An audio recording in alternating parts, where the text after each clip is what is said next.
Finally today on Sound Ideas, Illinois high school basketball teams are grinding through the late parts of their seasons as the state tournament approaches next month. In this episode of our series, McHistory, we learn about a landmark tournament in central Illinois that is still going on today. Genoa cops County Cage Tourney 28-19. Hayworth grabs third place on 26-24 victory. Maurice Harling. When we look at central Illinois, this was really basketball territory, especially in the first half of the 20th century and into the decades after World War II, especially in the smaller rural stretches of McLean County.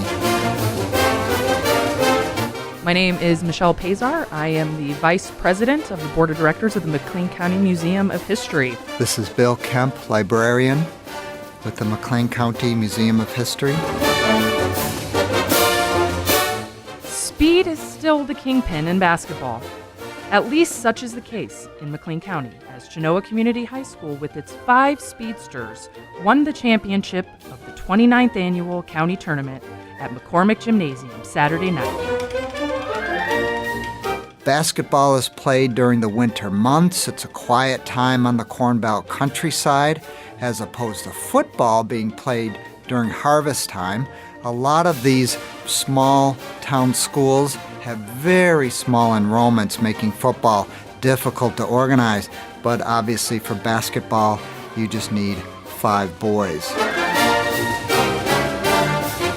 And they had to meet height in order to bring about their 28-19 triumph over Coach Lane's highly touted Saybrook Quintet. The decision was popular with the overflow crowd. For many years, the highlight of the local sports calendar when it came to McLean County or the Twin Cities was the McLean County basketball tournament, which started in 1911 and continues to this day. It just celebrated its 112th tournament. Genoa closed shop Saturday night in order to be on hand to root for its favorites. And it was a happy band of more than 500 from the northern end of the county that left the gym carrying 2 trophies, one denoting the championship and the other being at least temporary owner of the Pantograph Traveling Trophy, which was in possession of Anchor when the tournament opened last Monday. It is recognized as the oldest basketball tournament in the entire state of Illinois. Yes, it was speed that settled the issue. Coach Ferry's 5 played a man-to-man defense and covered all over the floor. And as the game progressed, their defense became so tight that Saybrook not only found it impossible to get any shots, but found it difficult to find a man open to pass to. Initially, there were what are known as intercity schools. That would be Bloomington and Normal, U High, and what is today Central Catholic. That ended in 1929. Since 1930, the tournament is really the exclusive domain of small-town high schools. It seemed as though the Genoa boys were all over the floor all the time. The tournament also speaks to rural depopulation in the 20th century and school consolidation. Although the defense was so outstanding, the offensive play of the new champs was as fast. They broke like lightning, dribbling fast, pulling pretty blocks and passes to work in for short shots. We're listening to highlights from a tournament in the late 1930s. There would have been no less than 20 high schools in McLean County outside of Bloomington Normal. Only 5 of those communities have high schools today. They were continually controlling the rebounds at both ends of the court. In fact, they played so fast, Saybrook never had a real opportunity to show its ability. The smallest communities in McLean County, Cropsey, Cooksville, Anchor, Towanda, they all had high schools at this time. The only community in the county that did not have a high school, Shirley, had a high school outside of its community, so there was Benjamin Funk High School, which served Shirley, and the Funks Grove area. It was a great team that won. 5 men were playing as a unit to win that coveted championship. However, the real money player of the quintet was that guard, Bob Pickett. His defensive work was outstanding, but he also came through when the going was lightest with his basket shooting and ended the evening with a total of 13 points.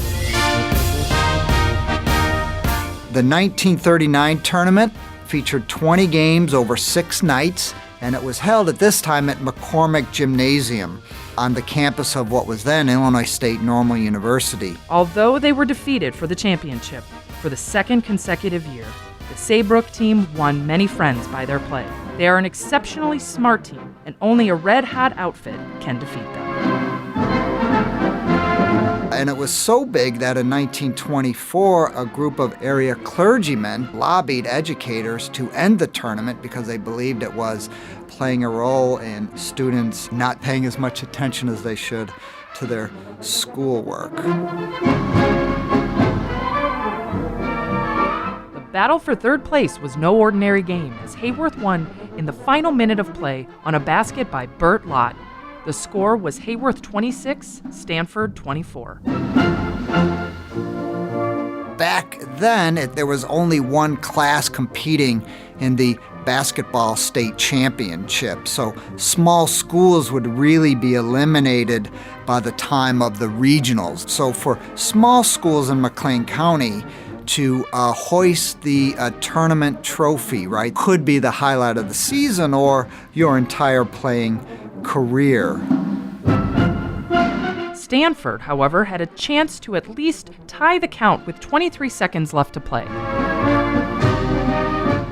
Delbert King grabbed the ball, and after dribbling through the entire Hayworth team, missed a setup. And now the McLean County basketball tournament serves as a mid-season conference tournament, and that includes high schools in Tazewell County and Woodford and nearby Livingston, Ford, and Champaign, because school consolidation has been so extreme that it's not tenable anymore to have simply a tournament based on one particular county. The McHistory series is a partnership between WGLT and the McLean County Museum of History. You heard Michelle Pazar and Bill Kemp from the museum. Charlie Schlenker produced this episode.